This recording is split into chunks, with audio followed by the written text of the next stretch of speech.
Buenos días a todos, muchas gracias. Bueno, primero, mi nombre es Garikoitz Aristegui.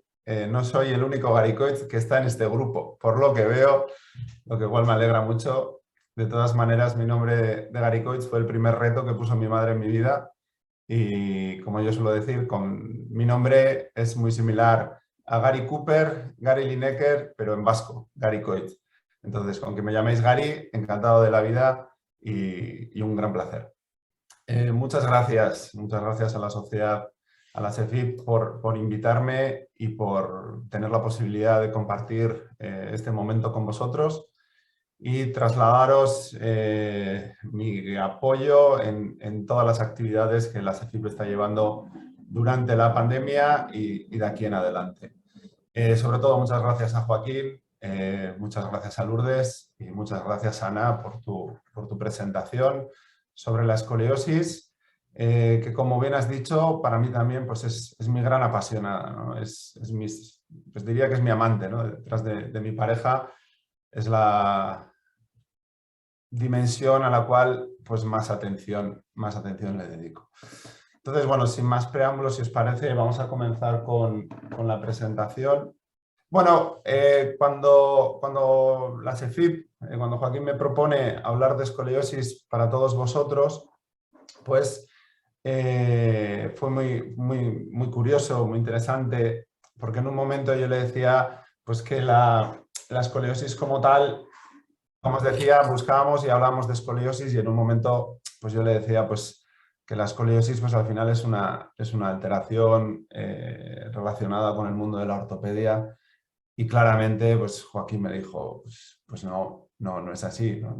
La escoliosis es pediatría, ¿no? Y lo tengo grabadísimo porque a veces tenemos la sensación de querer separar las cosas, de querer separar las patologías, y como bien has dicho, Ana, la escoliosis implica absolutamente todo y nos exige a todos nosotros una gran atención y un gran trabajo conjunto.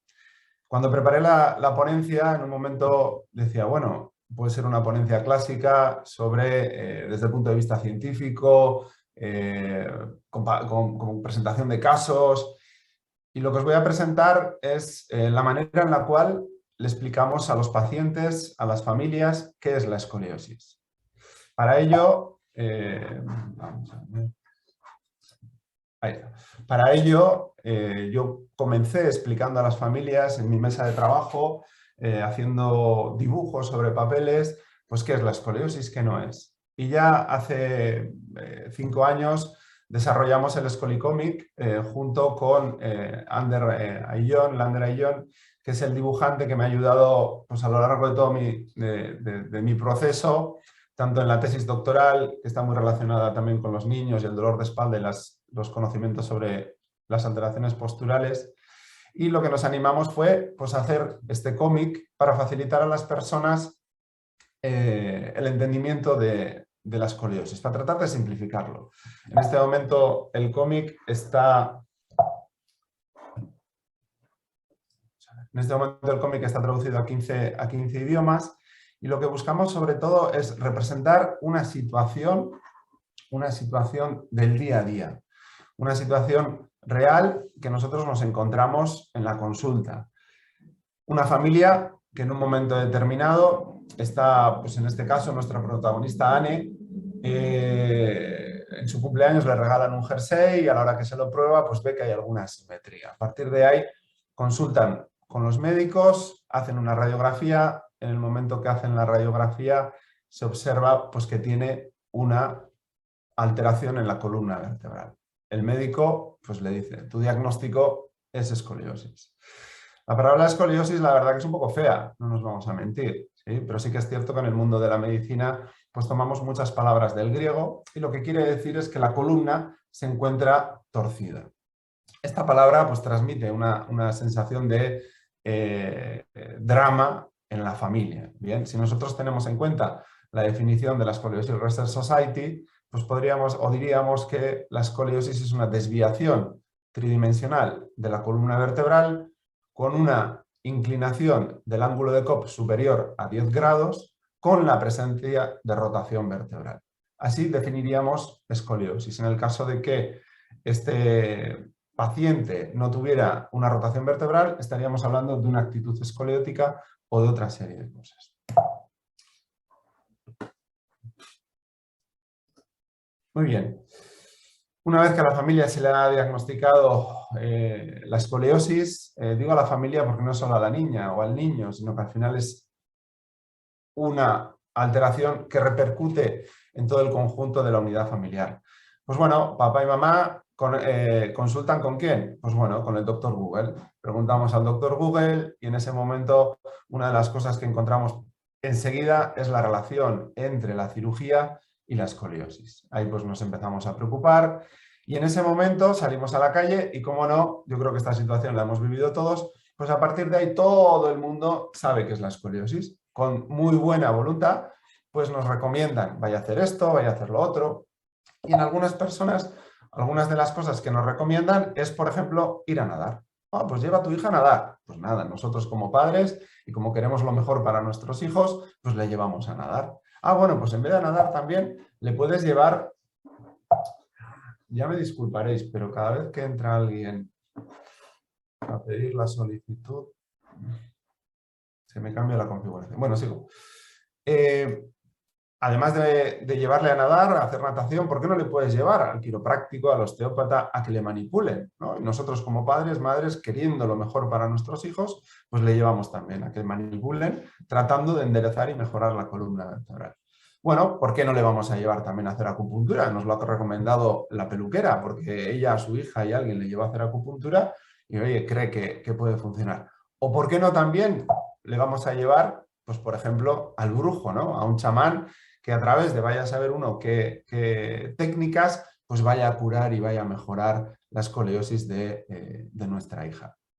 Lo cierto es que la escoliosis, más allá de que se haya tratado con natación, con manipulación, osteopatía, quiropraxia, acupuntura o acudiendo a un chamán, pues la escoliosis empeora, ¿sí? Porque hoy en día sabemos, y hay estudios que demuestran, por ejemplo, en el 2015, un estudio de Fabio Zaina, donde la natación no es terapéutica como para la corrección de la escoliosis. Bien, sí que se recomienda como actividad física, pero no como corrección de la curva escoliótica. Entonces, se ve claramente cómo la paciente va aumentando su escoliosis, va empeorando, y también es cierto que los padres van perdiendo la ilusión y también, hay que decirlo, el dinero. En ese momento, Anne pues, se encuentra con un amiguito, un compañerito, que le dice que él también tiene escoliosis, que él está usando un corsé y que en este caso pues, está acudiendo al centro de fisioterapia. Nosotros hemos puesto el nuestro, pero lo importante es entender que acude a un centro de fisioterapia o a un centro clínico médico donde están especializados en el tratamiento de la escoliosis y se hace lo que en este momento estoy tratando de hacer, que es comenzar desde el punto de vista de la educación y de la pedagogía. Ahí es muy importante que nosotros expliquemos a las familias qué es la escoliosis. Pues cuando nosotros vemos la columna vertebral desde atrás, la columna se debiera de ver recta, pero en ocasiones sabemos que esa columna, ya he conseguido acertar, admitir todos, en ocasiones sabemos que esa columna pues se tuerce, se tuerce generando diferentes curvas. Y la pregunta que todos los padres nos hacen es ¿por qué? ¿Por qué sucede esto? ¿Qué he hecho mal? ¿Tiene relación con haber llevado mal la mochila? ¿Tiene relación con las malas posturas que está el niño con el móvil sentado en el colegio? No, no. Hoy en día sabemos que la escoliosis la podemos dividir en dos grandes grupos. El primer grupo, el 20%, está relacionado con patologías definidas, que pueden ser patologías neuromusculares, patologías congénitas, patologías sindrómicas, que lo que nos hacen es llevar a una alteración de la estructura que nos va a generar esta escoliosis vinculada y secundaria a una patología determinada. El otro 80% estamos hablando de escoliosis idiopáticas. La escoliosis idiopática, y el término idiopático en un principio nos dice que no podemos establecer específicamente cuál es el origen de la escoliosis.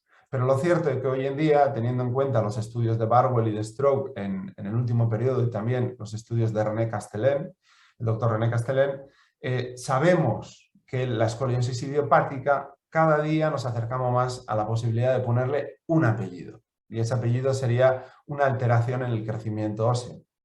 La escoliosis idiopática y en sí las escoliosis vinculadas y relacionadas con otras patologías están relacionadas con esto que veis aquí, que es lo que se denomina el círculo vicioso de Barwell. El círculo vicioso de Barwell, inicialmente se lo explicamos de esta manera sencilla a las familias, donde tiene un origen genético y epigenético. La genética los niños lo entienden fácilmente, ¿no? Nos da el color de los ojos, el color de la piel, nos define el sexo. Y luego, ¿qué es la epigenética? Pues bueno, hoy en día sabemos que hay una cascada de elementos que unidos entre sí favorecen al desarrollo de la escoliosis. A esta cascada de elementos se la conoce como el círculo vicioso de Barwell. Bien, este círculo vicioso de Barwell comienza por estos factores genéticos y epigenéticos. Cuando nosotros estamos hablando de los factores genéticos, como he dicho antes, pues se hace relación a estos aspectos que nos da el color de la piel, el color de los ojos, pero tenemos una información hoy en día que conocemos que dentro de un gen determinado existe una alteración que se puede manifestar o no dependiendo de factores epigenéticos. Los factores epigenéticos son influencias externas e internas a nuestro cuerpo, que pueden ser factores medioambientales, alimenticios, psicológicos, emocionales y otros que hoy todavía no conocemos del todo, hacen que ese gen o esa parte del gen que codifica la proteína de crecimiento de hueso a nivel de lo que vendría a ser el cartílago de crecimiento de la vértebra, que es lo que denominamos el platillo endocondral, genere un sobrehueso. Y eso se podrá presentar o no presentar dependiendo de los factores epigenéticos. A los niños siempre les digo, si tú tienes en la mano unas lentejas y las miras, ¿genéticamente son lentejas? Sí, son lentejas genéticamente. ¿Las puedes comer? ¿Se han expresado como un alimento para poder ser comidas? Te miran de forma rara y pues no, es cierto. ¿Qué necesitas para que se expresen? Pues necesito cocinarlas. ¿Qué elementos? El fuego, la cazuela, el agua, la sal, todas aquellas cosas que nosotros queramos poner para tener unas lentejas maravillosas. Eso que ha hecho que genéticamente la lenteja se exprese, eso es lo que denominamos epigenética. Y es una manera en la cual ellos pues, lo entienden muy fácilmente. También sabemos pues, que la escoliosis tiene una relación con los factores ectomórficos, tenemos una relación y una alteración con los factores de la alteración del crecimiento óseo. Veo que tengo un problemilla con la diapositiva y no me vais a perdonar. Existe esa alteración del crecimiento del genoma del Chronomics interno. Eso hace que haya una alteración hormonal, eso hace que al final... Dame un segundo porque esto me supera y lo vamos a solucionar enseguida. Disculpar.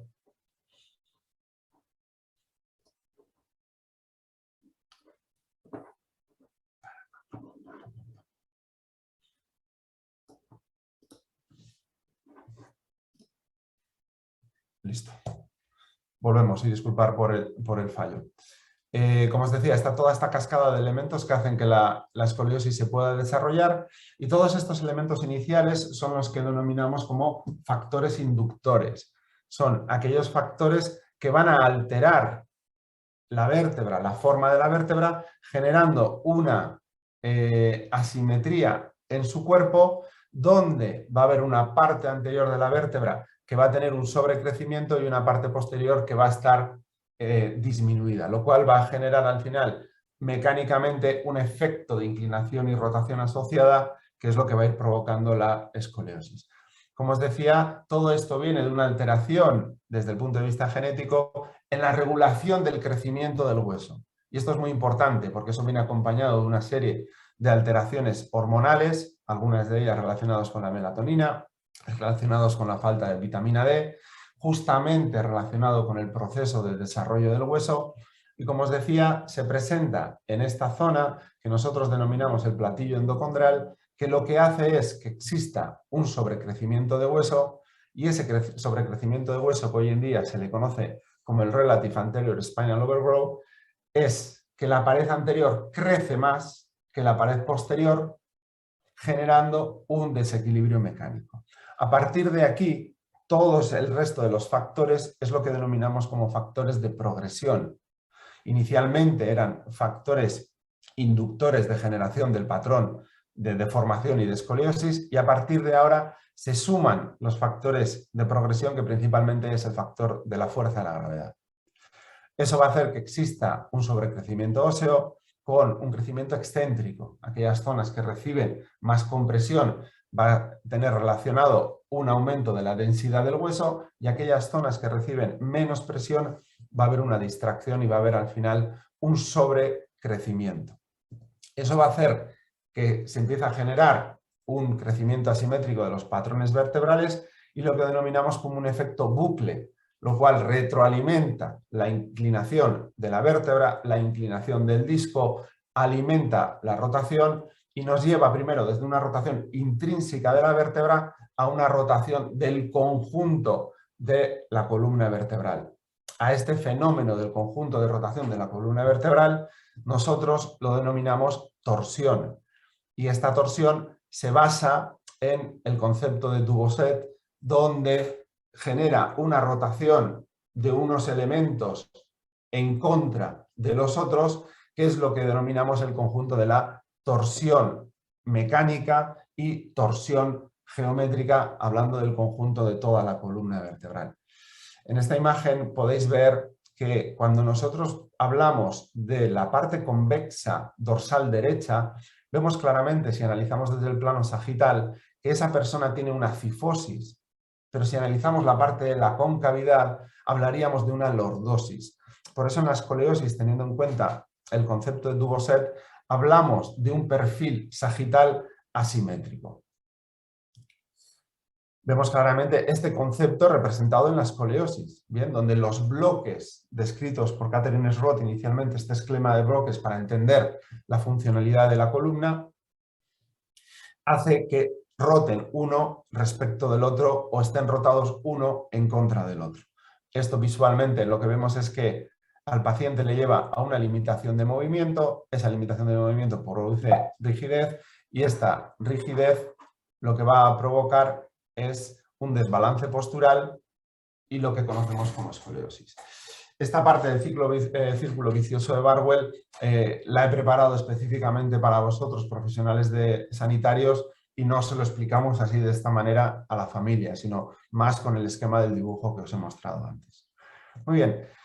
Es importante decir que la escoliosis, si tenemos en cuenta su definición, es un proceso de deformidad de la columna vertebral y el tórax, de origen multifactorial, genético, epigenético, con alteraciones hormonales, causas aún desconocidas y otras causas que aparecen durante los periodos de crecimiento. Y con esto queremos decir que puede progresar durante esos periodos. ¿Qué quiero decir? Si nosotros hacemos una gráfica en la cual en el eje X hablamos de los años en los cuales una persona va a vivir, en el eje Y tenemos en cuenta la velocidad de crecimiento en centímetros por año, sabemos que al principio, cuando un niño crece, su velocidad de crecimiento se va enlenteciendo entre los 0 y los 3 años. Si la escoliosis se desarrolla en ese momento, la denominamos escoliosis infantil.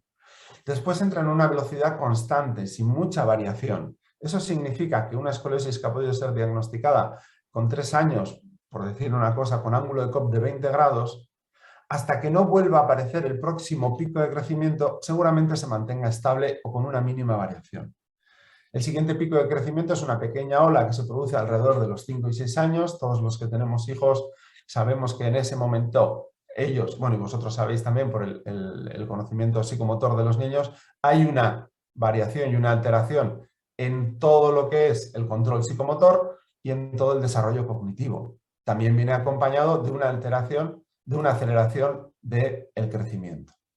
Y por último, entre los 3 y los 10 años, si se encuentra y se detecta la escoliosis, a esa escoliosis la denominamos escoliosis juvenil. Y a partir de los 10 años, en el momento que el niño se acerca a comenzar el pico de crecimiento, hablamos ya de la escoliosis adolescente. En ese momento sabemos que hay un acelerón brusco y repentino con una pendiente mucho más marcada en las mujeres, en las niñas, que en los niños, que por lo que se ve parece que también es una de las razones por las cuales las escoliosis progresivas tienen una relación de 7:1 cuando comparamos niñas versus niños. Cosa que no sucede en las escoliosis leves, donde dos niñas está la relación 2:1. En las escoliosis moderada hablamos de una relación de 3:4:1, pero en las escoliosis progresivas, donde el pico de crecimiento tiene una gran relevancia, vemos que la relación es de 7:1. Muchas veces cuando estamos evaluando a un niño o a una niña nos gustaría saber cuándo pasa por el pico de crecimiento. No tenemos claramente un signo. Lo que sí sabemos es que la primera menstruación aparece normalmente 6 meses después de haber pasado el pico de crecimiento. Y la ventana terapéutica que tenemos para actuar, bien sea desde la fisioterapia, bien sea desde la ortopedia, para modificar ese círculo vicioso de Barwell y convertirlo en lo que denominamos el círculo virtuoso, que es alterar el sobrecrecimiento para tratar de remoldear nuevamente la vértebra, se establece en un periodo de 2 años a 3 como máximo posterior a la aparición de la primera regla. Esa es la ventana terapéutica, pero claro, también es la ventana de posible progresión y empeoramiento de la escoliosis. Para tener un poquito un control de la maduración esquelética tenemos 2 signos, uno más conocido por todos, que es el signo de Risser, y el otro, el signo de Sanders, que es la radiografía de la muñeca y ver y tener en cuenta los cartílagos de crecimiento interfalángicos a nivel de la mano. El signo de Risser sabemos todos que es la evaluación del cartílago de crecimiento a nivel de la cresta ilíaca y nos da una interpretación de cuál es el punto en el cual la maduración esquelética de ese niño o de esa niña se encuentra.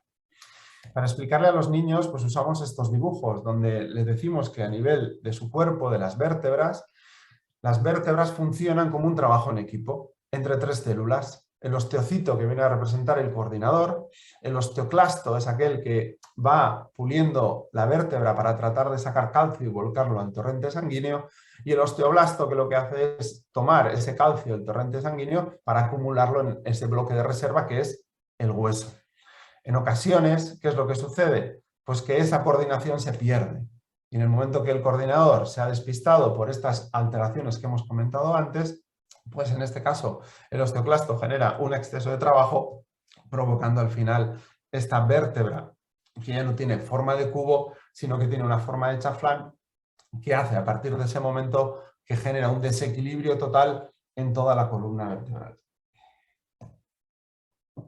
También les comentamos los signos posibles de alerta para que las familias puedan tener en cuenta. Aquí, como veis, tenemos enumerados 6 signos de alerta, que en verdad se clasifican como 5, porque las 2 prominencias, bien sea dorsal y bien sea lumbar, se consideran como una.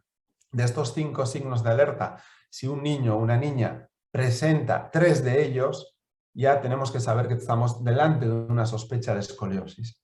Si además de eso el escoliómetro nos da un valor superior a 5 grados del ángulo troncal, no estamos hablando en este caso del ángulo de Cobb, lo que sabemos es que estamos delante ya de una escoliosis, que lo único que falta es que hagamos la radiografía para confirmar el diagnóstico.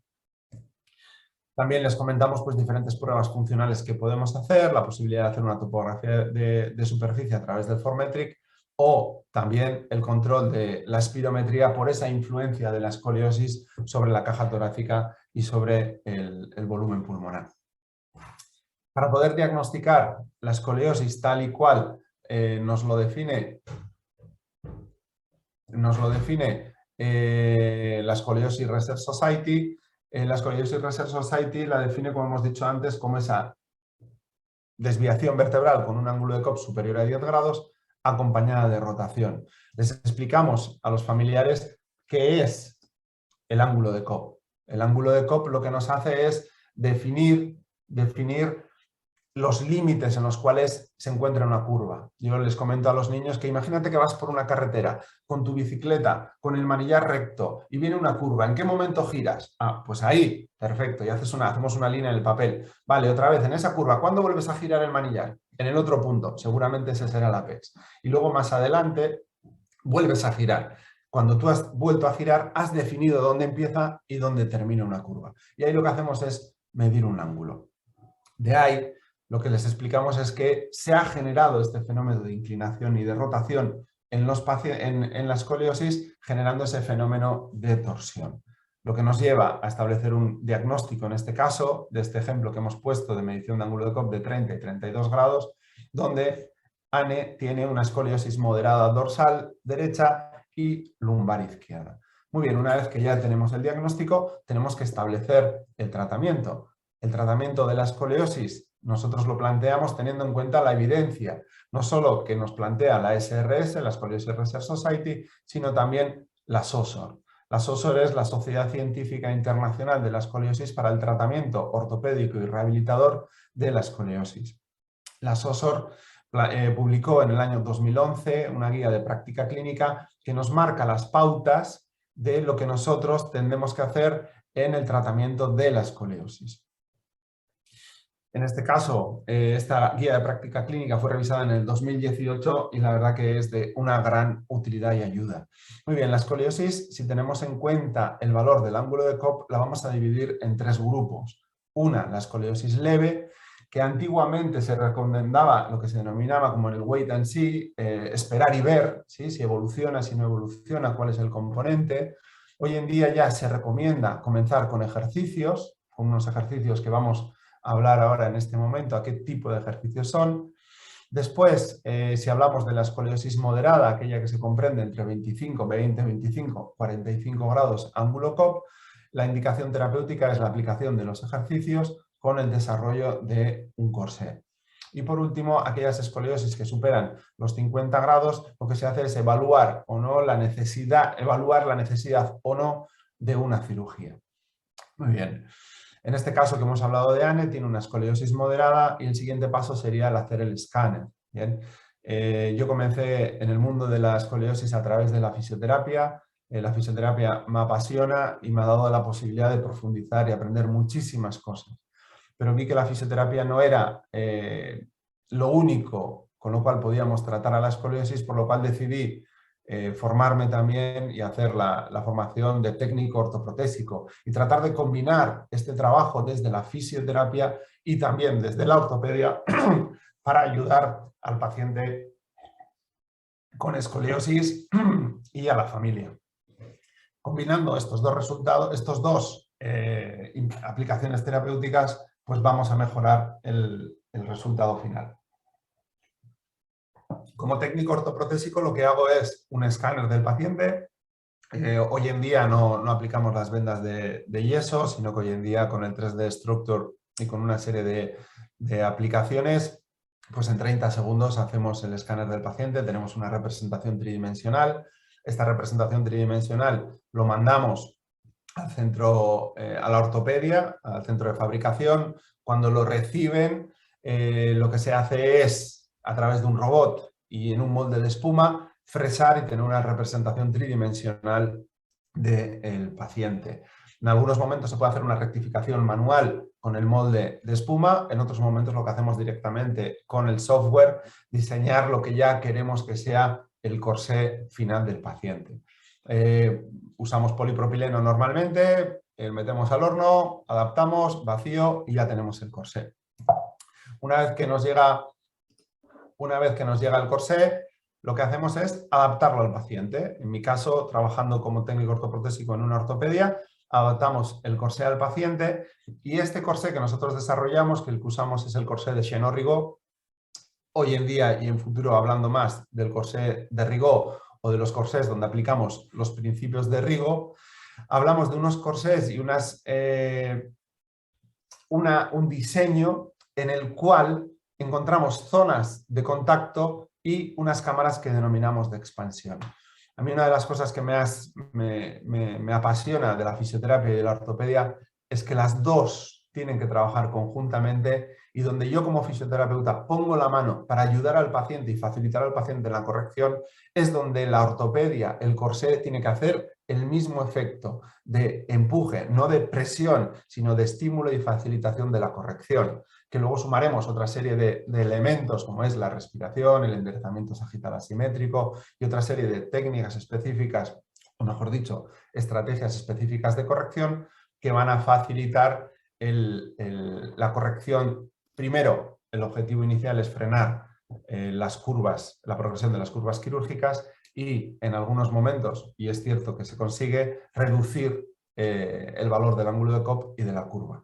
Y todo esto lo sabemos gracias a que en el 2013 apareció el artículo de Weinstein sobre el efecto, el artículo Braist, que se llama sobre el efecto de los corsés. Este artículo del 2013 ha revolucionado todo el mundo de la ortopedia, siendo el primer artículo randomizado que ha demostrado que la aplicación de los corsés desarrollados y diseñados de una manera determinada frena la progresión de las curvas quirúrgicas.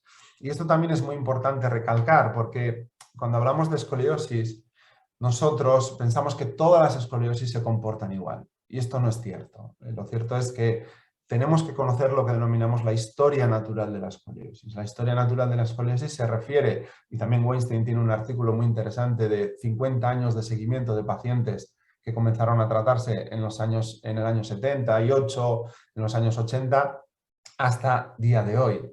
Entonces sabemos que hay escoliosis que se desarrollan, que llegan a los 20 grados, pero hay algunas escoliosis de grupo de esos que ellas mismas revierten, disminuyen a 17, 15 grados, se estabilizan y no tenemos por qué tratarlas. De ahí el concepto del wait and see, del ver y esperar a ver si esta escoliosis progresa, planteado por el colectivo médico y sobre todo planteado años atrás. Después tenemos el segundo grupo, que son escoliosis que llegan a los 20 grados, que a partir de ahí pueden desarrollarse hacia los 22, hacia los 25, pero que ellas mismas se estabilizan. ¿Bien? Hablo de la historia natural sin tener en cuenta ninguna aplicación terapéutica. Y esto es importante, porque si nosotros atendemos a pacientes con escoliosis idiopática de cualquiera de estos dos grupos, aplicando cualquier técnica, bien sea como he planteado al comienzo, natación, manipulación, acupuntura o, por qué no, ir al brujo del monte, si ese paciente se ha estabilizado haciendo esas técnicas, se ha estabilizado porque era una curva que se tenía que estabilizar. Y a veces esos profesionales o esas personas consideran que haber aplicado esa terapéutica o eso que hemos aplicado ha sido la razón por la cual esa curva se ha estabilizado. Y esto no es así. Lo que hoy en día evaluamos es el tercer grupo, que son aquellas escoliosis que llegan a 20 grados y a partir de ahí progresan 25, 30 y una vez que han pasado la barrera de los 30 hay una deformidad permanente en el cuerpo vertebral. Y son escoliosis que pueden progresar 40, 45, 50, 60 y algunas de ellas, ¿por qué no?, hasta 80 grados. Hoy en día, por supuesto, aquí en España, gracias al sistema que tenemos, aquellas escoliosis que superan los 45 o 50 grados y si se encuentran en edad de posible progresión, lo que hacemos o lo que hacen los médicos es una cirugía para frenar esta progresión. Por eso es una de las razones de las cuales hoy en día no vemos esas curvas que antes Catherine Roth, Kristallin Roth veían de 80, 90 o incluso más de 100 grados. Bien. Me hacéis una pregunta, que es: ¿las indicaciones del corsé cambian en escoliosis secundarias a patologías neuromusculares? Sí. Gary, Sí. soy Ana. Es que están haciendo muchas preguntas en el chat, pero las estoy tomando notas, vale, para que las hablemos después. O sea que si te parece, tú continúa con la ponencia y después yo te voy indicando. Fenómeno, sí, las he ido leyendo, pero algunas de ellas veía que no era igual muy apropiado. Esta la he visto un poco más. Bueno, como tú quieras, ¿eh? Y por eso el tema del corsé, hoy en día estamos trabajando con las escoliosis neuromusculares, adaptando el concepto y los principios de Rigo sobre ellas. No podemos trabajar de la misma manera de una escoliosis idiopática porque el componente propioceptivo, como todos vosotros sabéis, se encuentra alterado. El componente del control del tono muscular, bien sea por una espasticidad o por una hipotonía, se encuentra también alterado.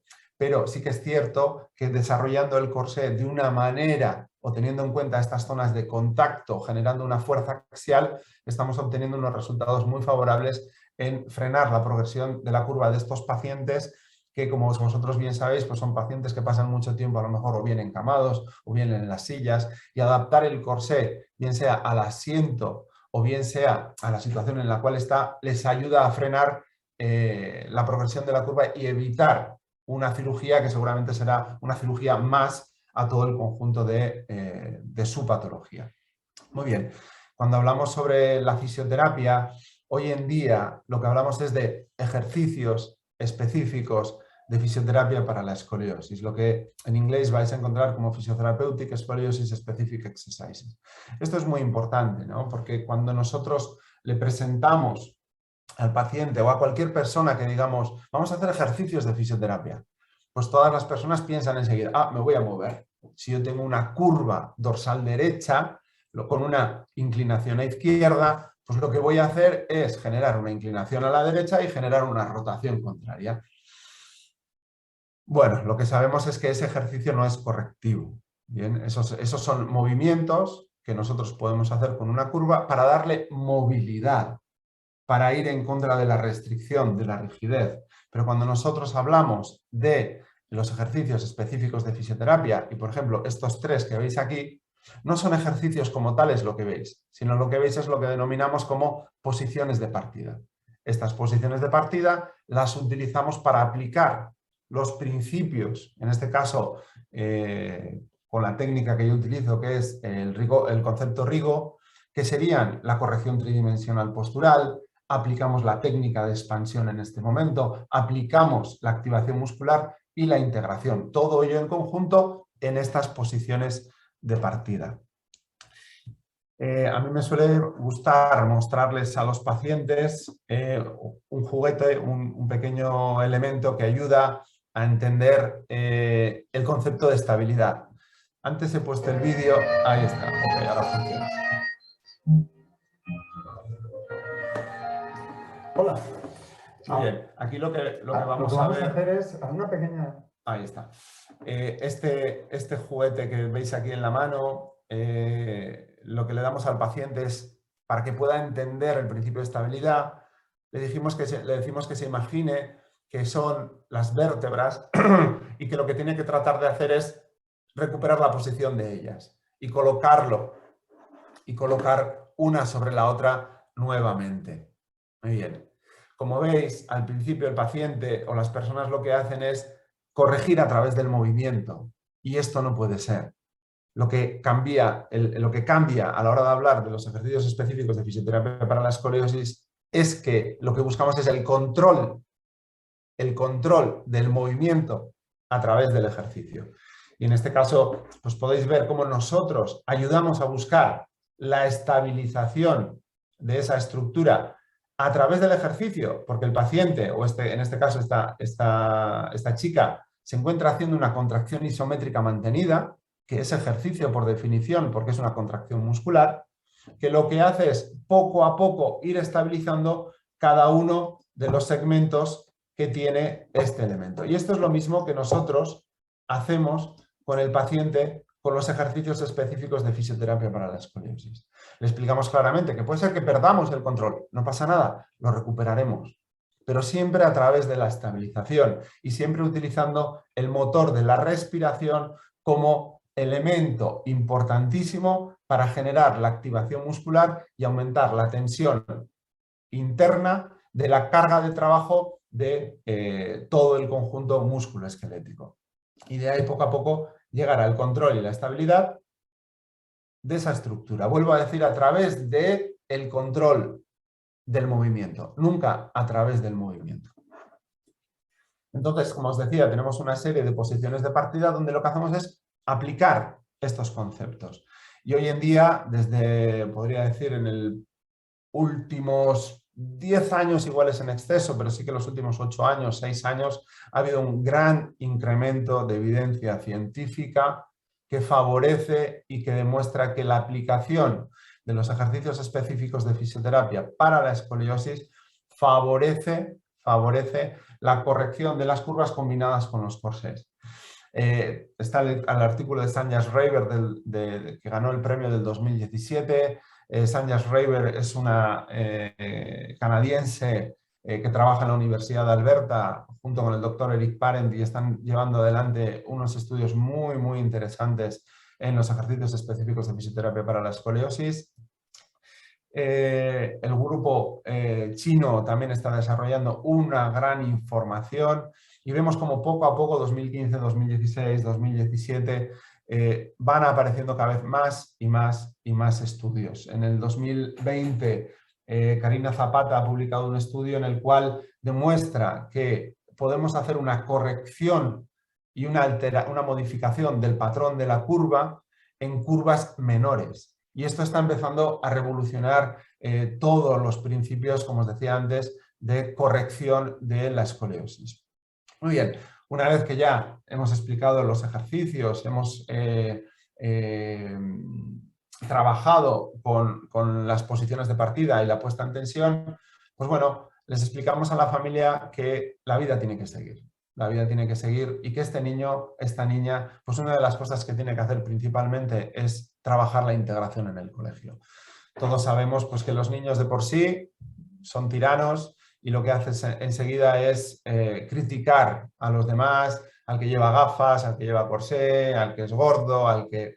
Entonces, lo que animamos siempre a la familia es trabajar esta parte de integración, que el niño o la niña muestre el corsé a sus compañeros, les regalamos diferentes ejemplares de cómics para que lo puedan trabajar en clase con la profesora y que de esa manera ayude y no sea más traumático aún por la situación de tener que convivir con un corsé, que no es nada fácil, ¿no?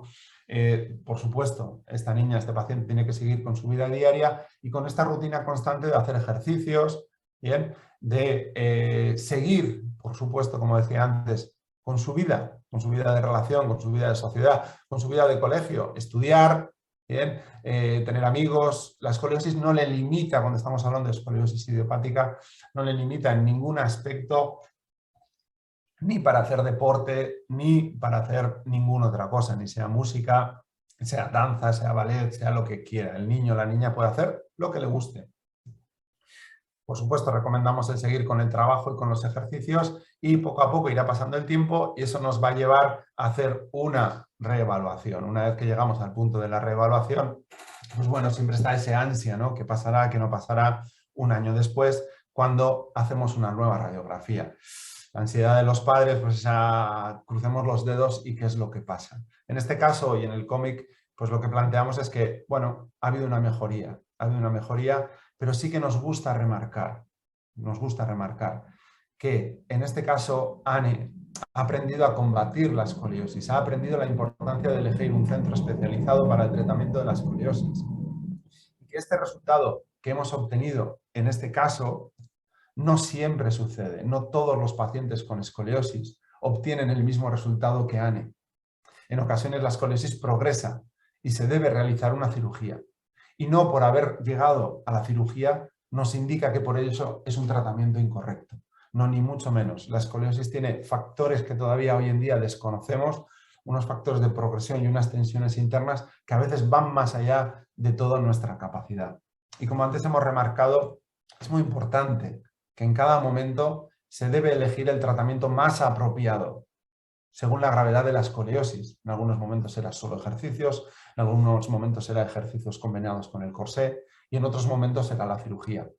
Y confiar en los profesionales especializados en el tratamiento de la escoliosis, bien sean médicos, fisioterapeutas, ortopedas, enfermeros, psicólogos.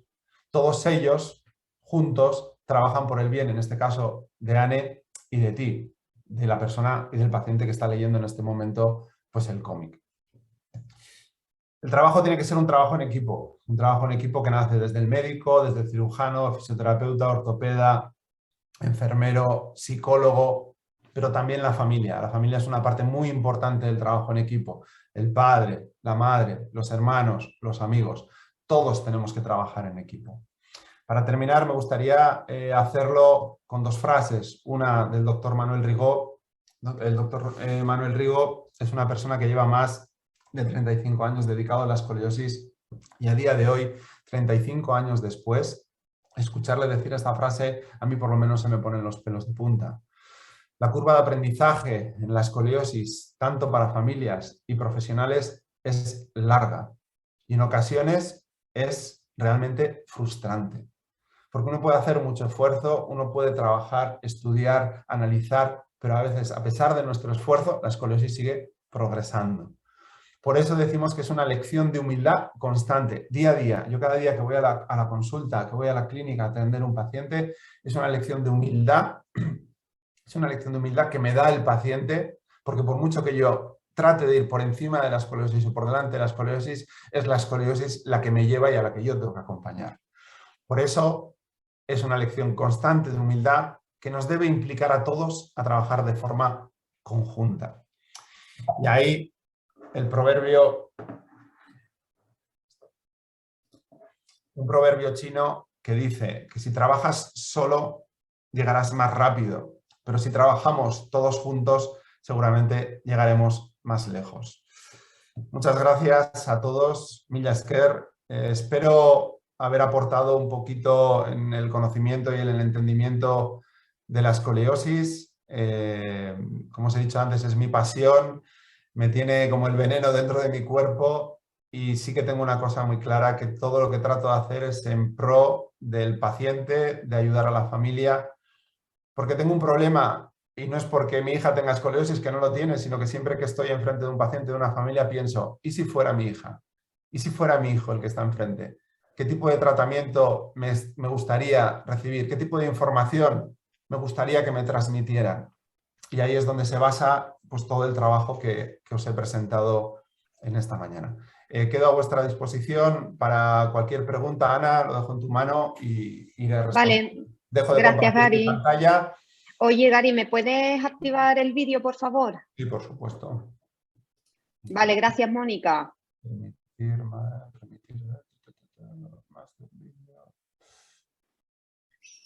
Vamos a ver si puedes ahora. No, I can't. No puedes. Vamos, espera que dejo de compartir la pantalla.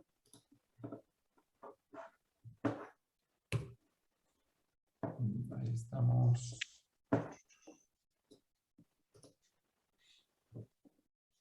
Pues va a tener razón Mónica, que no ha dejado la opción de poder cambiar, así que te tengo que dar de anfitrión y luego, ¿vale? Luego me la devuelves. Te vuelvo a pasar, sí. Eso es, para hacer la presentación. O si quieres, no me actives la pantalla y yo simplemente hablo, no hay problema. No, mujer, con lo guapa que eres. No, por favor.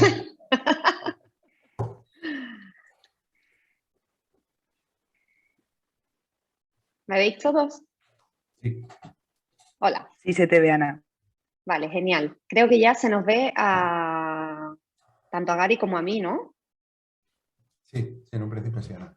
Sí, a los dos. Genial. Vale, genial. Pues venga, vamos a empezar con un poco de tiempo de debate. Vamos muy bien de tiempo, nos decía Mónica, por lo cual si queréis podemos aprovechar un poco para seguir haciendo preguntas y debatir. Y yo estoy tomando nota de todo lo que nos preguntan, Gary, todo el mundo te da la enhorabuena por tu ponencia. Dicen que ha sido fantástica y que muchas gracias por la charla. Empezó Vicky con las preguntas diciendo... ¿pueden las escoliosis guardar relación con las tortícolis musculares congénitas o no? ¿Estos niños requieren una especial vigilancia? Bien. Cuando estamos hablando de tortícolis congénita, tenemos que evaluar si ha habido alguna alteración o existe alguna alteración de la estructura vertebral que pueda venir acompañado con alguna deformidad a nivel vertebral, donde pueda haber una hemivértebra o pueda haber un exceso de vértebra que nos genere una alteración en el componente cervical. La tortícolis como tal, no hay ningún artículo que haya descrito que está relacionado directamente con el origen de la escoliosis. ¿Bien? Sí que es cierto que una tortícolis congénita pudiera generar un desequilibrio del componente cráneo-cefálico que pudiera repercutir sobre el resto de la columna vertebral. Habría que hacer un seguimiento para ver sobre todo si después de este desarrollo, de este patrón establecido por la escoliosis congénita, desarrolla ese componente de torsión que he explicado antes, de torsión mecánica y torsión geométrica, que lleva a que la escoliosis se vaya desarrollando. Este planteamiento que os he hecho antes del círculo vicioso de Barwell, donde se centra sobre todo en el desarrollo óseo, hoy en día está a la par de una teoría muy interesante del doctor René Castellén, donde habla que este componente de torsión no nace en la vértebra, sino que nace en el disco intervertebral. Yo creo que en los próximos años, o ya hoy en día, en el 2021 y seguro el año que viene, en el 2022, en el Congreso de las OSOS, se discutirá mucho sobre esta teoría del doctor René Castellén, donde está haciendo unos estudios muy interesantes en la Universidad de Holanda, que muestra que es el disco intervertebral el que pudiera haber generado este componente de torsión. Volviendo a la pregunta, en el caso de una escoliosis de una tortícolis muscular. Muscular o congénita, sí, yo creo que tenemos que hacer un seguimiento, pero no por eso levantar un signo de alerta excesivo. Hacer un seguimiento para ver si se establece este patrón de torsión. Si se establece el patrón de torsión, tenemos que acompañarlo de una radiografía para hacer la verificación radiológica y la confirmación del diagnóstico de escoliosis o no. Genial. Vale, después Mari Carmen Lillo decía que quería preguntarnos algo, pero quería hacerlo verbalmente. Mari Carmen, creo que puedes activar tu micrófono, no hay ningún problema. Vale, gracias. ¿Me oís? Sí, perfectamente. Bueno, buenos días a todos y nada, gracias por la ponencia, ha estado fantástica y bueno, y a Ana también. Y bueno, y me encantaría que esto fuera presencial porque veo por ahí a muchos amigos que quiero mucho, pero bueno, ya esperamos que la siguiente ya podamos hacerla presencial. Bueno, la había escrito ahora mismo la pregunta porque no sabía si te la tenía que poner así un poquito resumida, pero te la pregunto. Es sobre la escoliosis secundaria a la dismetría de los miembros inferiores. Quería saber si la intervención quirúrgica que proponen para frenar el crecimiento de la extremidad larga cómo es de segura, si da efectos secundarios, si el dolor dura mucho tiempo, si, bueno, a ver si nos puedes contar, bueno, los dos, si nos podéis contar un poquito de vuestra experiencia y de lo que conocéis. ¿Vale? Bueno, aquí, gracias por la pregunta, Mari Carmen, y un placer verte de forma virtual y escucharte nuevamente después de hace tantos años. Aquí pues usaría el comodín del público. Directamente le llamaría al doctor David Farrington y le preguntaría por qué él es el cirujano. Él es el cirujano, además de un gran amigo, un gran profesional y una gran persona. Y sería él al que le preguntaría, porque creo que es una pregunta más dirigida a un cirujano. Pues David Farrington lo tengo al otro lado del WhatsApp, que hace un minuto me estaba preguntando qué tal nos iba todo y tal, así que si queréis le pasamos la pregunta a él directamente y en cuanto me conteste yo os lo transmito. ¿De acuerdo, Mari Carmen? Vale, muchas gracias. ¿Te referías a una escoliosis secundaria, a una discrepancia de longitud de las extremidades inferiores y si el postquirúrgico de esa escoliosis es complicado, ¿verdad? No de la escoliosis, de la dismetría. Porque de hay una intervención para frenar el crecimiento del cartílago de la pierna larga. Sí, una la placa. Tienen que hacer antes de que acabe el crecimiento para frenarlo. Entonces, saber eso, qué efectos secundarios tienes y, bueno, he leído cosas y tal, pero quería saber un poco la experiencia directa de alguien, ¿no? Le transmito la pregunta al cirujano y en cuanto me conteste yo os digo. Pues si seguimos... Ana, dime. Un segundito. Sí que me gustaría hacer un comentario sobre el tema de las dismetrías de miembros inferiores. Y, bueno, como habéis visto, una de las cosas que yo a la hora de estudiar y profundizar en la escoliosis, me he dado cuenta que existen un montón de mitos que arrastramos de los años. Y uno de ellos es la discrepancia de miembros inferiores. Una pierna real corta, una dismetría real de miembro inferior como agente causante de una escoliosis. Esto no hay ningún artículo que se haya publicado que respalde que una dismetría real de miembros inferiores genere una escoliosis. Bien, esta es una pregunta que nos hacen constantemente los padres, ¿no? Mi hijo lleva plantillas. Está muy bien que lleve plantillas. Es que igual viene desde los pies.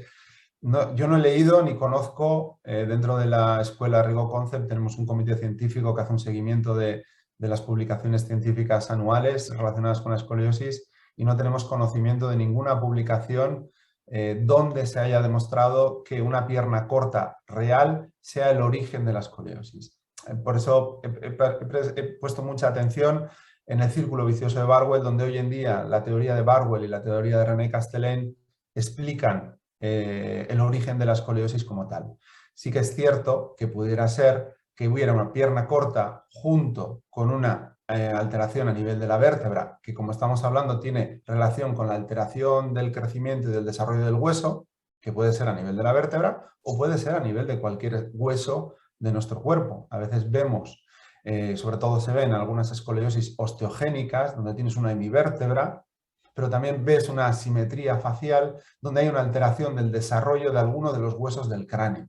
Entonces ya empezamos a entender un poquito más que ese control de modulación óseo es el que altera todo el patrón generando la escoliosis. Conviven piernas cortas con escoliosis, pero llegar a decir que una pierna corta real es el origen de la escoliosis, en mi opinión, es muy audaz, porque hemos visto piernas cortas izquierdas con curvas lumbares izquierdas, que daría la respuesta a un planteamiento teórico mecánico, pero hemos visto piernas cortas izquierdas con patrones de curva lumbares derechos, lo cual iría en contra del planteamiento mecánico, ¿no? Yo creo que cada vez nos acercamos más al planteamiento de entendimiento del cuerpo a través de la tensegridad, a través de los elementos tensiles y no tanto a través de las palancas y el efecto mecánico. Lo mismo iba a decir exactamente lo mismo que Gary, o sea, el hecho, ¿dónde está la escoliosis? ¿Dónde está esa evidencia que dice que la escoliosis aparece secundaria a una discrepancia de longitud de las extremidades inferiores? Y eso vale, en cualquier caso yo he transmitido, la pregunta. Y eso mismo lo traslado a la articulación temporomandibular, ¿no? Donde se está tratando de evaluar si la alteración de la mordida genera una escoliosis. Y lo que se está haciendo son estudios donde se evalúa a los pacientes con escoliosis y se evalúa su mordida. Pero eso no significa que una alteración de la mordida lleva al desarrollo de una escoliosis, ¿no? Vale, después teníamos a Rocío, que nos hacía una pregunta muy interesante. ¿En algún caso se puede dar una escoliosis con una rotación contraria a la descrita en la literatura? Hablo de una convexidad lumbar izquierda con rotación vertebral derecha. En radiografía no se ve acuñamiento y hablamos de una rotación Nash-Moe 2, con un COP de 17.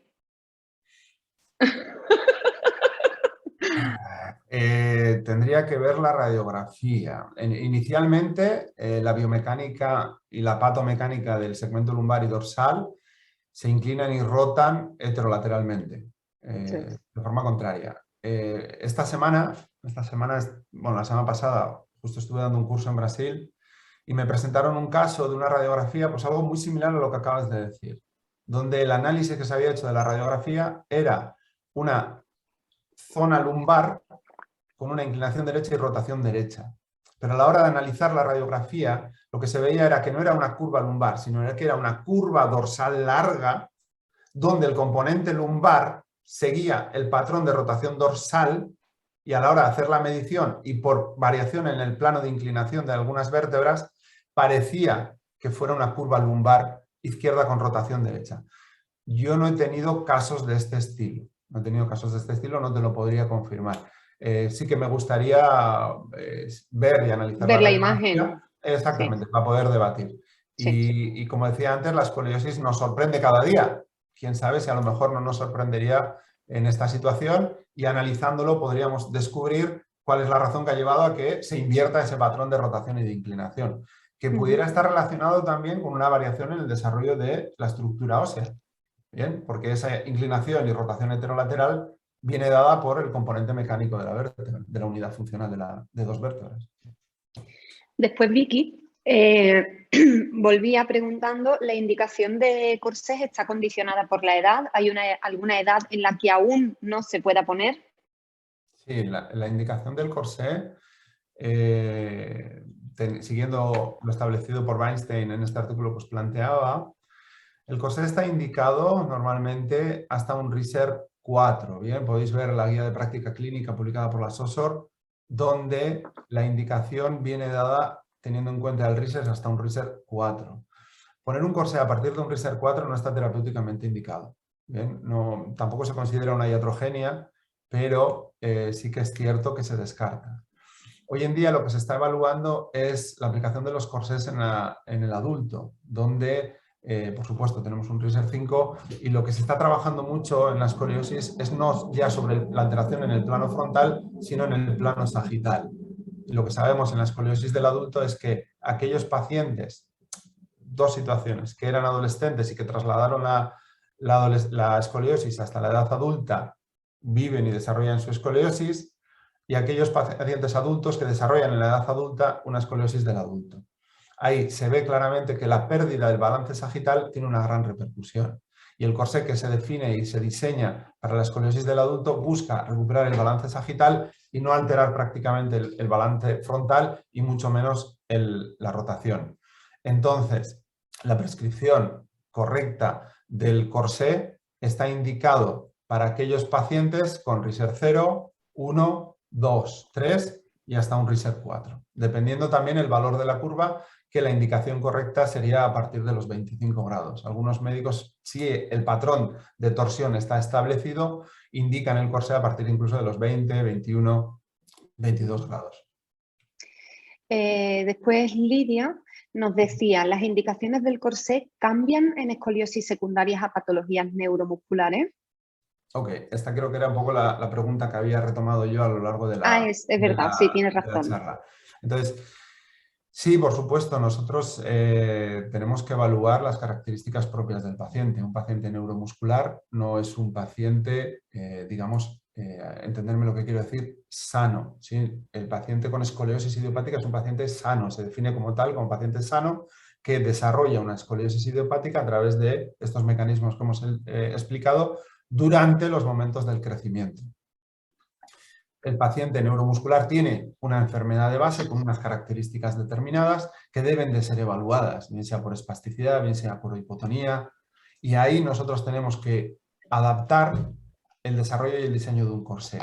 Aquí es muy importante remarcar que antes se trabajaba la escoliosis y la corrección de la escoliosis por empuje y por presión. Esto ha cambiado ya desde hace... Bueno, sobre todo desde la innovación del doctor Rigo y la incorporación de sus principios en el corsé de Chenot, cambia y no vamos a corregir la escoliosis por presión, sino que la vamos a corregir como hacemos en fisioterapia, por facilitación manual y enderezamiento sagital asimétrico, tratando de corregir la torsión y trabajar la fuerza axial. En pacientes neuromusculares adaptamos más específicamente el corsé teniendo en cuenta sus características y sus posibilidades. ¿Bien? Pero manteniendo estos principios. Gracias, Gary. Después Tino hacía una pregunta que nos hacen muchísimas veces, o al menos a mí. ¿Qué hacéis cuando por su nivel cognitivo el niño o la niña no es capaz de entender los ejercicios? Pues es una limitación, no nos vamos a negar, es una limitación. Lo que tratamos es de adaptar los ejercicios a la capacidad cognitiva del paciente. Por definición, la técnica de la BSPT, Rigo Concept, es una técnica cinestésica con aplicación cognitiva. Entonces necesitamos de la colaboración activa y cognitiva del paciente para desarrollar los ejercicios. Hay muchas veces, hace 2 semanas, una familia con una niña de 5 años, bueno, con una curva de 37 grados, planteaban hacer ejercicios. ¿Merece la pena? En mi opinión, no. En mi opinión, no. En mi opinión, esta niña necesita un corsé. En este momento ha pasado el segundo pico de crecimiento y ahora entra en una velocidad constante de desarrollo de su cuerpo, donde una guía externa le puede ayudar a corregir esa curva y reservar la energía de esa niña y también reservar la economía de la familia para cuando se acerca al comienzo del pico de crecimiento, a partir de los 9-10 años. Porque la escoliosis, al igual que el tratamiento con los pacientes neurológicos, a mí me gusta muchísimo la comparativa que podemos hacer entre paciente de escoliosis idiopática y paciente neurológico. Desde el punto de vista filosófico del tratamiento, desde el punto de vista filosófico y terapéutico, son idénticas. Lo que el fisioterapeuta en un paciente neurológico obtiene en la reducción de la espasticidad, que le ha costado una barbaridad, o en recuperar la bipedestación o parte de la sedestación o un control cefálico nos lleva un montón de tiempo y ya cualquier pequeño cambio lo consideramos como haber ganado la Copa del Mundo, en escoliosis nos sucede lo mismo. Cualquier pequeño cambio que nosotros obtenemos en la mejora del balance postural o en la reducción de la curva en más de 5 grados para que se deba considerar, nos lleva muchísimo tiempo. Y esos pequeños cambios son haber ganado la Copa del Mundo. Por ahí esa similitud entre la fisioterapia, perdón, entre los pacientes neurológicos y los pacientes con escoliosis. Muy bien. Vicky nos decía, deportes asimétricos, raqueta, por ejemplo. Esta pregunta también es muy top. ¿Pueden ser perjudiciales? Muy bien. No hay ningún estudio que demuestre que los deportes asimétricos llevan a desarrollar escoliosis, ni que tampoco favorecen el aumento de la curva. Deportes asimétricos muchas veces pensamos teniendo en cuenta solo un patrón de curva, por ejemplo, torácica dorsal. Pero lo cierto es que estas son las menores. Quiero decir, lo que nosotros dentro de la clasificación de Rigo consideramos como una curva no 3, no 4, con un balance frontal, con una curva principal dorsal, son de las menos que tenemos. Hay mucha patrón de curva, lo que llamamos 3 curvas, que es una curva dorsal acompañado con un desplazamiento lateral de la pelvis, que puede venir acompañado o no con una curva lumbar. Entonces, tú puedes decir, vale, deporte asimétrico como el tenis me puede ir favorecer o empeorar la dorsal, pero es que también tengo la lumbar. Lo que para uno me puede venir bien o mal, también me puede venir bien o mal para la otra parte. Entonces, también el equipo de ISICO, dirigido por Stefano Negrini, y el estudio publicado por Fabio Zaina, pues publicó también una revisión muy interesante donde demuestra que no hay deporte que genere el desarrollo de la escoliosis. Lo que vieron fue diferentes deportes y analizaron los diferentes prevalencias e índices de presencia de escoliosis, y lo que se vio es que aparentemente en la gimnasia rítmica puede ser que haya un pequeño aumento de la incidencia de la escoliosis, pero que se cree que es por un sesgo. Tanto en la gimnasia rítmica como eso en es, el ballet. Porque también, exacto, en gimnasia rítmica y ballet lo que decía el estudio ese era que como la incidencia de escoliosis también es mayor en personas que tienen un índice de masa corporal bajo, y la inmensa mayoría de personas que practican gimnasia rítmica y ballet tienen un IMC bajo, pues no podían sacar la conclusión de si realmente era por la práctica del ejercicio o si era por su propia constitución. Con lo cual nosotros no dejamos de recomendar ningún deporte porque no tenemos evidencia suficiente como para hacerlo. Todo lo contrario, lo que les decimos es que hagan deporte. A un niño es muy fácil, le echas un balón y va detrás del balón, pero a las niñas tenemos que insistir más. Es más difícil que una niña esté motivada para hacer deporte, pero les tenemos que animar. ¿Te gusta piscina? Vete a nadar. ¿Te gusta andar en caballo? Vete a andar en caballo. Yo siempre les digo lo mismo. ¿Te gusta balonmano, fútbol, baloncesto?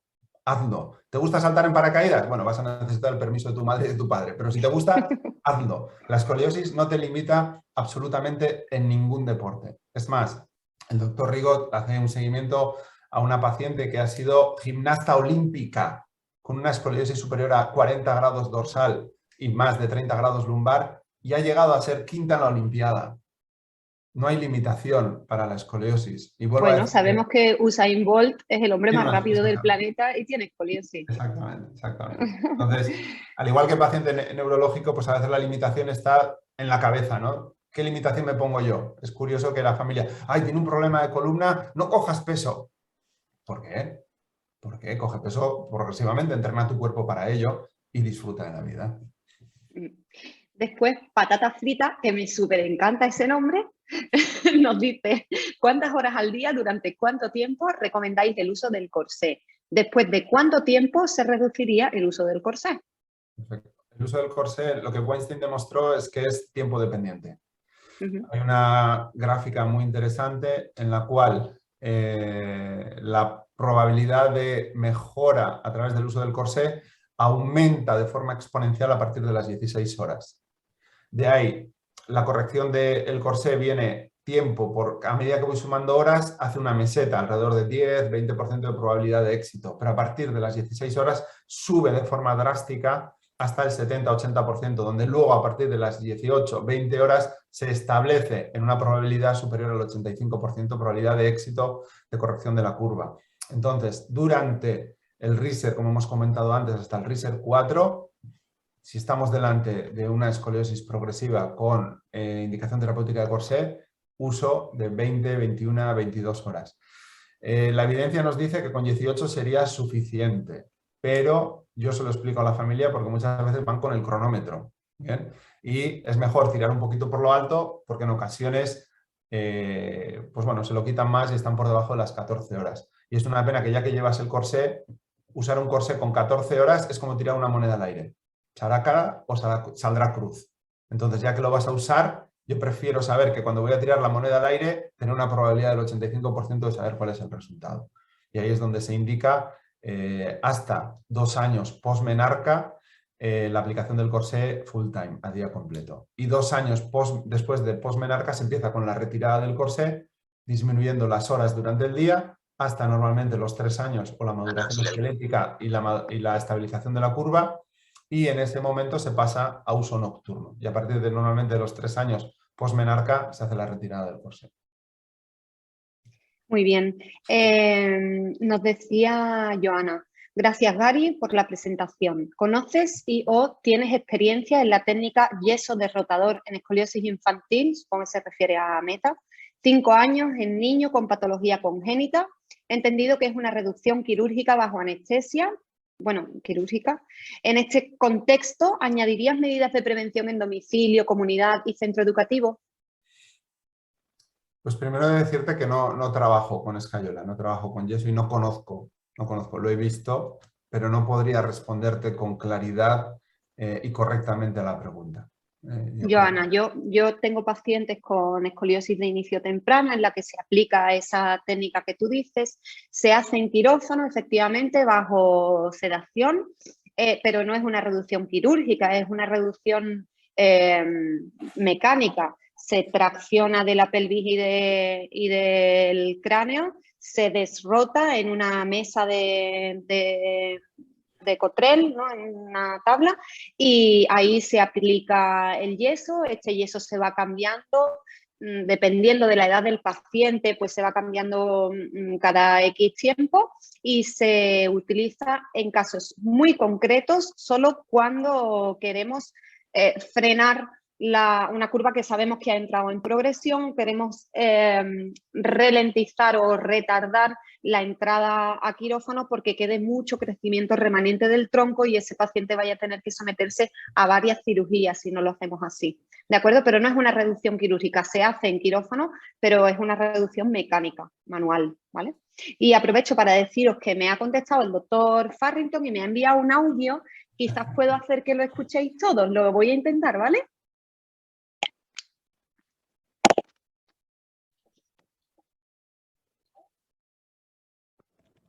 ¿Me estáis escuchando? Perfectamente.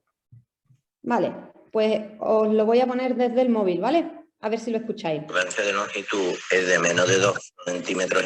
Se recomienda hacer un cierre fisario siempre y cuando el paciente tenga crecimiento remanente. Si el paciente ya tiene el crecimiento terminado, por debajo de 2,5 centímetros simplemente se suplementa. Entre 1,5 y 2,5 se suplementa, y si es por encima de 2,5 ya se recomienda un alargamiento del hueso. El cierre fisario es una cirugía chuminosa, el paciente está caminando al cabo de 24 o 48 horas, pero el alargamiento sí es una cirugía importante y con complicaciones. Vale, pues creo que lo habéis escuchado todos, ¿no? Eso es. Solo se interviene cuando hay más de 2,5 centímetros de discrepancia de longitud entre una pierna y otra. Entre 1,5 y 2,5 se suplementa con alza. La escoliosis no es secundaria a esa discrepancia de longitud. Si hay una escoliosis es porque están conviviendo dos alteraciones al mismo tiempo. El cierre fisario, que solo se recomienda cuando queda crecimiento remanente, es una cirugía muy sencilla, y el alargamiento óseo sí que es una cirugía ya más compleja que tiene sus complicaciones. Vamos a ver si hay más preguntas. Marta Rodríguez preguntaba si hay opción de tener la grabación de la ponencia. Por mi parte, ningún problema. la grabación y la ponencia abierta para todo el que la quiera ver. La información, cuanto más se difunda, mejor ayudaremos a los pacientes.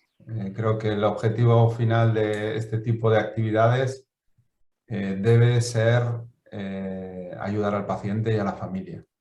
Pues más... Gary, si a ti te parece bien, sabes que estamos haciendo unos cafés de SFIP en el canal de YouTube de SFIP. Si te parece bien, editamos el vídeo, te lo pasamos para que lo veas y lo difundimos en abierto para todo el que quiera. Perfecto. ¿Te parece bien? Sí, y anunciamos el congreso de SOSORT, que sé que querías hablar del tema. Vale, si me ¿Vale? dejáis... Sí, encantado. Perfecto. Y cualquier cosa, información que yo haya podido comentar, de artículos, de que alguien tiene interés, se os podéis poner en contacto a través de la SFIP o directamente poner en contacto conmigo si alguno de los presentes dice, oye, pues me gustaría leer la guía de práctica clínica o me gustaría leer el estudio de Barwell. El estudio de Barwell es maravilloso para las noches de insomnio. Lees 2 párrafos y caes muerto. Me lo pedís y encantado de compartir cualquier cosa que pueda ayudar a la familia y al paciente. Venga, después Amaya, vamos a ver si conseguimos leer todas las preguntas. Dice, ¿sería conveniente poner un corsé en una niña con fibrodisplasia osificante progresiva? ¿Podría mantener la progresión de la curva? ¿Qué tipo de corsé? Ostras, esta es complicada. Sí, bueno, hay que evaluar el caso. Hay que evaluar el caso. Decirlo así claramente, para mí es imposible. Tenemos que evaluar el caso, primero características del paciente, no por la patología de base, sino maduración esquelética. Bien, tenemos que evaluar, tenemos el Severity Index que nos da, nos acerca a los parámetros de posible probabilidad de progresión de la curva, donde se incluye ángulo de Cobb, maduración esquelética y otra serie de factores, y teniendo en cuenta eso, pues habrá que evaluar las posibilidades de desarrollar un corsé. Yo trabajo con el corsé de Rigaud, con el corsé de Chenot Rigaud, trabajo dentro del equipo del doctor Rigaud y para mí, bueno, es la aplicación de la fisioterapia en un elemento pasivo como es un plástico, ¿no? Un polipropileno, donde tenemos la capacidad de transmitir justamente nuestras manos en ese elemento a través de la confección de este corsé de Chenot Rigaud. Después Bea nos dice, al hablar de ejercicios buscamos estabilización, más flexibilización, gracias. No, una cosa es si nosotros encontramos grupos musculares como pueden ser los isquiotibiales, los pelvitrocanterios o otra serie de grupos musculares, buscamos la flexibilidad y el estiramiento. Quiero decir, nosotros podemos trabajar con la técnica de reeducación postural global, combinarlo tranquilamente con la aplicación de los ejercicios específicos de fisioterapia. También, quisiera aclarar una cosa. Cuando yo he hablado que la osteopatía no está indicada terapéuticamente para corrección de la curva, eso no quiere decir que algunas técnicas osteopáticas me favorezcan el abordaje a través de los ejercicios específicos de fisioterapia. Lo que quiero decir, y aquí en San Sebastián, y lo digo claramente, pues hay un grupo de quiroprácticos donde con la quiropraxia creen que pueden enderezar la columna. Y no hay ningún estudio que haya demostrado que eso es así. Es más, cuando uno le llegan los casos a posteriori, te das cuenta que de los casos donde ellos están tratando son curvas menores, como he explicado antes, que su propia historia natural no necesita que las toquemos. Entonces, si trabajamos sobre ella y gracias a ese resultado decimos, ¡ah, qué bueno que soy! He hecho un tratamiento maravilloso porque esta escoliosis no ha progresado, es un error total de entendimiento de la escoliosis. Donde tenemos que aplicar los tratamientos y ver si verdaderamente son eficientes y efectivos, perdón, es en las escoliosis progresivas. Ahí es donde verdaderamente tenemos que ver. Después, María de Miguel decía, ¿qué técnica de tratamiento fisioterapéutico utilizas? ¿SROD? ¿Otras? Ok. El método SROD viene del año 1920-21 de Catherine SROD. Catherine SROD desarrolló su método como experiencia propia personal por una escoliosis que ella tenía. Y luego lo siguió Crystal Lerner SROD, que Crystal Lerner SROD se puso en contacto con Elena Salvá. Elena Salvá fue la persona que en el año 68 introdujo el método SROD en España y Elena Salvá era, la difunta Elena Salvá, la suegra del doctor Rigaud. El doctor Manuel Rigaud comienza a trabajar con Elena Salvá en el Instituto Elena Salvá y a partir de los años 80 es él el que toma las riendas del instituto desarrollando la formación de SROT durante esos años. En aquel momento, el hijo de Christa Lerner-Roth, que es Rudolf Weiss, el doctor Rudolf Weiss, trabajaban conjuntamente con el doctor Manuel Rigo, hasta que en un momento determinado, por razones que desconozco, pues bueno, hay una separación y en el año 2008 el doctor Manuel Rigo comienza y forma la Barcelona Scoliosis Physical Therapy School, la BSPTS. La BSPTS es una formación que usa y tiene su origen en el método SROT, pero que a día de hoy no es SROT porque ha ido incorporando los conceptos y los estudios hechos por el doctor Manuel Rigo, por lo cual hoy en día, en el año 2021 y ya desde el año 2019, pues hemos creado esta nueva estructura que es el concepto Rigo, que lo iréis viendo poco a poco como Rigo Concept, concepto Rigo BSPTS. Sobre todo, una de las cosas más importantes del concepto Rigo es la clasificación propia que el doctor Manuel Rigo ha desarrollado, que está basada en los aspectos clínicos y radiológicos para poder diagnosticar al paciente. Entonces, SROT hizo muy buenas cosas y nosotros tenemos nuestro origen en SROT, pero poco a poco hemos ido evolucionando y hoy en día lo denominamos como Rigo Concept, basado en esos principios que he dicho antes: corrección tridimensional, expansión de las zonas colapsadas, activación muscular e integración. Todo eso conjugado con luego una serie de estrategias predefinidas de corrección y otra serie de elementos. Muy bien. Después nos preguntaba Natalia, ¿una pierna corta izquierda con escápula izquierda elevada, pero test de Adams negativo y espinas ilíacas anterosuperiores iguales, añadido estrabismo del ojo izquierdo, ¿no tendría que desarrollar necesariamente una escoliosis? ¿De dónde puede venir esa elevación de la escápula? Aclaro, niño de 6 años. Desconozco, no tiene por qué desarrollar una escoliosis, o sí, va a depender un poquito de estos factores que hemos descrito del círculo vicioso de Barwell. Yo creo que es importante, como decía antes, de estos mitos, ¿no? Tratamos de trasladar enseguida este concepto mecanicista, donde cualquier alteración mecánica puede hacer que la columna se desequilibre. Bien, yo siempre pongo el mismo ejemplo. Si tú pones un calce de 5 centímetros debajo de una mesa donde yo estoy ahora, la mesa subirá 5 centímetros porque es una estructura rígida. Pero tú pones un calce de 5 centímetros sobre una persona y no significa que esa persona vaya a subir 5 centímetros, porque tenemos una serie de articulaciones que pueden compensar. Entonces, teniendo en cuenta esta situación, primero, has dicho que en la prueba de Adams nos da negativo. Si en la prueba de Adams nos da negativo, que sería un poquito una de las pruebas diagnósticas, clínicas, para detectar la escoliosis, si no hay un principio de rotación, no tenemos una escoliosis. El resto es un desequilibrio y un desbalance postural con sus alteraciones posturales, que puede ser ilíaco anteriorizado, posteriorizado, puede ser genuvalgo, genugaro, puede ser elevación de la cintura escapular y del hombro izquierdo, puede haber una inclinación de la cabeza, pero ya estamos hablando de alteraciones posturales. Y aquí tenemos también que diferenciar, porque en la escoliosis tenemos un desarrollo de la deformidad estructural, que es lo que vemos en una radiografía, y luego tenemos una alteración del componente postural. Entonces, conviven alteraciones estructurales con alteraciones posturales. Las alteraciones posturales, todos los que estamos aquí podemos tener, bien sea una hipertifosis, bien sea un hombro elevado, una rodilla, pero no por eso vamos a desarrollar una escoliosis estructurada, teniendo en cuenta los principios que os he explicado anterior. Vale. Natalia nos decía, hola, ¿nos podrías decir cómo se llama el juguete de madera que has enseñado? El True Balance, lo encuentras en Amazon. True Balance. Sí, lo encuentras en Amazon. Yo lo encontré en el aeropuerto de Sevilla. Me acuerdo que fui, Ana, a ver la charla del doctor Farrington a Sevilla, que estuve con vosotros. Sí. Y cuando volví al aeropuerto en la tienda de Natura, vamos a hacer un poco de publicidad ya, pues cuando hace tiempo vi el dibujo de la escoliosis y digo, uy, esto lo tengo que comprar, solo por vicio. Y fue maravilloso, porque ayuda muchísimo a los pacientes a entender el concepto de estabilidad. De control, sí. La gente dice, genial, creencia fuera, desde hoy ya no hay actividad ni deporte malo.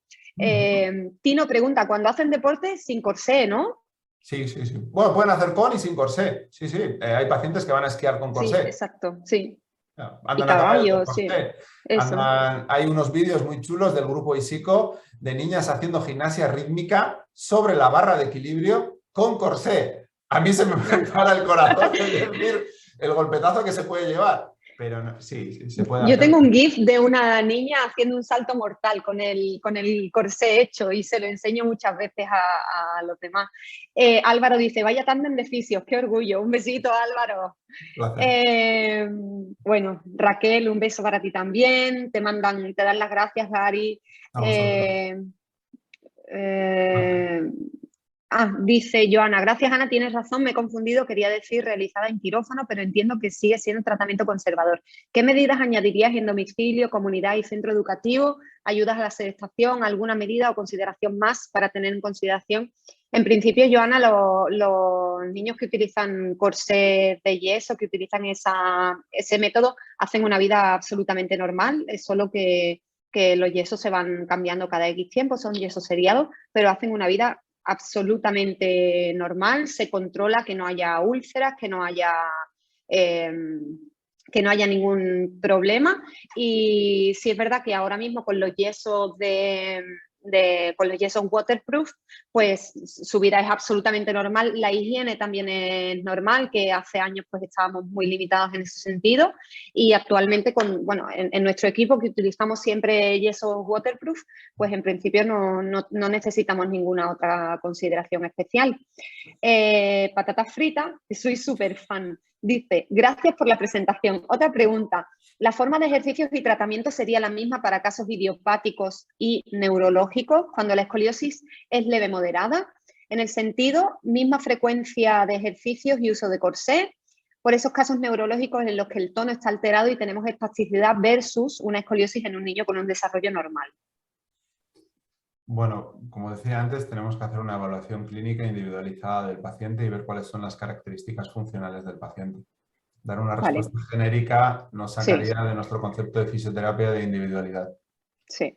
Sofía dice, para la osteogénesis imperfecta, ¿hay excesivo miedo a poner corsé por parte de los médicos que trabajan con la osteogénesis imperfecta? ¿Tienes experiencia en niños con esto y con corsé? Sé que el doctor Rigo sí, yo no tengo experiencia con ellos. Pero en un principio se hace y hay que evaluar. Vale. No puedo dar una respuesta mucho más profunda, lo siento de verdad. Hay veces que tenemos que decir no sé y eso nos estimula a seguir preguntando y seguir estudiando. Joana nos dice, una curiosidad, en la referencia de Weinstein, el de 2013, ¿los resultados positivos son con el uso del corsé de Cheno-Rigo o cualquier tipo de corsé? No.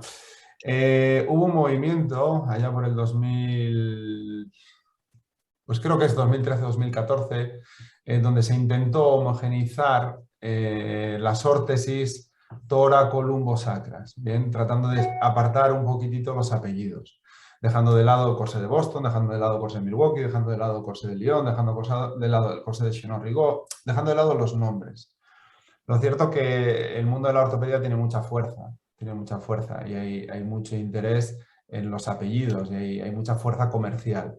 Entonces Weinstein en el estudio lo que hace es habla de las órtesis tóraco-lumbosacras de forma general y teniendo en cuenta una serie de principios que se establecieron anteriormente por consenso, sin especificar si es un corsé de Rigo o es un corsé de Boston o es el corsé, porque lo que no quiere Weinstein y su equipo de Iowa con Lori Dolan es entrar en un conflicto comercial. Aquí lo que sabemos es que un corsé desarrollado de una manera determinada, manteniendo unos patrones estándares de corrección, favorece frenar las curvas de progresión quirúrgica. Y esto es lo más importante. El siguiente paso ya sería entrar en una batalla comercial, donde a mí me apabulla muchísimo el mundo de la ortopedia en ese sentido, ¿no? Hoy en día, por ejemplo, hoy es sábado, el domingo pasado la SRS hizo un webinar muy interesante sobre corsés junto con la SOSOR y en general todos están siguiendo hoy en día y usando la clasificación del doctor Rigo, clínica y radiológica para la confección. Y es más, el corsé de Boston hoy en día tiene un modelo que es Boston Rigo y cuando uno lo ve cambia, que en vez de tener una apertura anterior tiene una apertura posterior, pero los diseños y el estándar se acercan mucho a la confección del doctor Rigo. Después Carmen Matei, nos estamos quedando sin tiempo. Carmen Matei dice, enhorabuena por la presentación. De cara a los niños que llevan corsé en etapa escolar, ¿consideras que tienen que llevar el mismo cuando vayan a educación física? ¿Sería interesante que hiciesen educación física sin corsé? ¿Cuál es tu opinión? La prescripción del corsé son alrededor de las 20-21 horas. Yo recomiendo que cuando hacen ejercicio, educación física en el colegio, se lo quiten, que su musculatura se mueva. El corsé tiene una pega y es que provoca una pérdida del tono muscular. Por eso se combina, por eso se indica la prescripción del corsé junto con los ejercicios específicos de fisioterapia para la escoliosis. Vale. La aplicación, y esto ya está estudiado y comparado, Nikos Karavidas, fisioterapeuta de Grecia, de Atenas, ha hecho un estudio muy interesante, un seguimiento de una cohorte donde compara trabajo de pacientes solo con corsé y corsé plus fisioterapia. Y ahí el corsé plus fisioterapia tiene un mejor resultado, y esto ya se sabe de antes, que solo el corsé. Natalia dice, niña con síndrome de Rett que tolera mal el corsé, ¿cómo introducirlo? ¿Debemos hacer cambios en el corsé? Desconozco lo que es el síndrome de Rett, ya me disculparás. Vale, pues las escoliosis en síndrome de Rett suelen ser escoliosis rápidamente progresivas, suelen ser escoliosis muy agresivas que alcanzan rangos quirúrgicos con facilidad y que además los corsés son muy mal tolerados y bueno, no es fácil la comunicación con niñas con síndrome de Rett, con lo cual se hace complicado el tratamiento conservador. Yo recomendaría que la introducción se hiciese de forma progresiva y los cambios en el corsé son los que van en relación a aumentar las horas de uso, aumentar la tolerancia para poder cumplir una ventana de uso terapéutico adecuada. Pero por experiencia os digo que no es para nada fácil trabajar con escoliosis en síndrome de Rett. Gracias, Ana. Maribel Rode nos dice, en relación a lo que habéis comentado sobre pacientes con dismetría real de miembros inferiores, con alza compensatoria, ¿por qué algunos continúan asimétricos en su postura pélvica y del raquis sin escoliosis? ¿Trabajaríamos desde la fisioterapia con este tipo de pacientes o solo deberíamos seguirlos? Bueno, la respuesta la tiene en su pregunta, que no hay una escoliosis, sino que hay una alteración postural y nosotros podemos tratarla desde la fisioterapia buscando un equilibrio y un balance postural. Chicos, tenemos muchísimas preguntas y respuestas, pero nos hemos pasado 5 minutos, así que supongo que Mónica ya nos va a echar de aquí rápidamente a los dos. Quedan algunas preguntas por hacer, supongo que podéis poneros en contacto con Gary, conmigo por supuesto. Y bueno, no sé qué deciros, creo que tenemos que dejarlo ya. Pues si me permitís, os quiero invitar a San Sebastián, así de sencillo. Me imagino que muchos de vosotros conocéis la ciudad de San Sebastián, aquí en Guipúzcoa, en el País Vasco, y tengo el gran honor y la gran locura, no voy a decir que no, de ser el organizador el próximo año del Congreso de la SOSOR aquí en San Sebastián, del 5 al 7 de mayo del 2022, y el 4 de mayo realizaremos el precurso con el topic sobre escoliosis del adulto y degeneración de columna del adulto.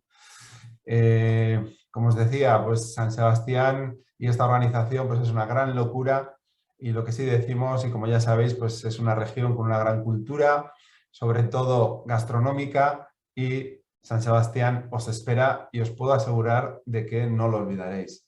Antes de hablar de San Sebastián me gustaría hacer una pequeña introducción que es la SOSOR, ¿no? Que es esta sociedad científica. Pues principalmente es una gran familia en la cual participan personas de más de 50 países diferentes. La nomenclatura o las siglas, el acrónimo significa, hablamos de una escoliosis, una sociedad científica internacional para el tratamiento rehabilitador y ortopédico de la escoliosis, que tiene como objetivo promover el tratamiento conservador. A mí la palabra conservador no es una palabra que me convenzca, porque un cirujano puede ser más conservador que yo a la hora de hacer la cirugía, evitando que salga una gota de sangre. Yo creo que es más correcto hablar de promover el tratamiento no quirúrgico de la escoliosis. Fomentando el trabajo multidisciplinar e interdisciplinar como base. En la SOSOR, en la sociedad, pueden participar todas las personas, fisioterapeutas, médicos, cirujanos, rehabilitadores, ortopedas, enfermeros, y también los pacientes y las familias ser miembros de la SOSOR. Tratamos de ofrecer un aforo, bien, para abordar y estudiar las deformidades espinales y la escoliosis, estimulando la investigación, como habéis dicho antes, en vuestra propia sociedad, buscando el consenso y esta educación, que yo creo que comienza, como hemos hecho hoy, con este tipo de eventos. La SOSOR organiza un meeting anual donde tratamos de juntarnos la mayor cantidad de profesionales posibles para debatir y discutir y generar un consenso sobre un tema concreto. Aquí tenéis los diferentes congresos que se hicieron. San Sebastián estaba programado para el 2021 y lo cierto pues que el COVID no nos permitió. Esperemos que el año que viene lo podamos hacer y podernos veros a todos vosotros en San Sebastián, ya que la Sociedad Española de Fisioterapia en Pediatría es colaborador y sponsor del Congreso de la SOSOR 2022. Aprovecho para deciros de que todos los miembros de la CEFIP tendréis un descuento del 40% en la inscripción de la cuota tanto al precurso como al Congreso. Me gusta remarcar que el objetivo del Congreso no es ganar dinero, el objetivo del Congreso es que nos juntemos, que discutamos, que debatamos y que eso genere un pozo de información que podamos luego transmitir al resto de los profesionales y a los pacientes. Así que será un placer contar con vosotros. Bueno, vosotros, está claro que aquí en España me imagino que todos sabemos dónde está San Sebastián. Cuando he ido a dar otras charlas, pues siempre se lo ubico un poquito en el mapa. Y si me permitís ahora, pues os doy la bienvenida a San Sebastián. Que lo disfrutéis.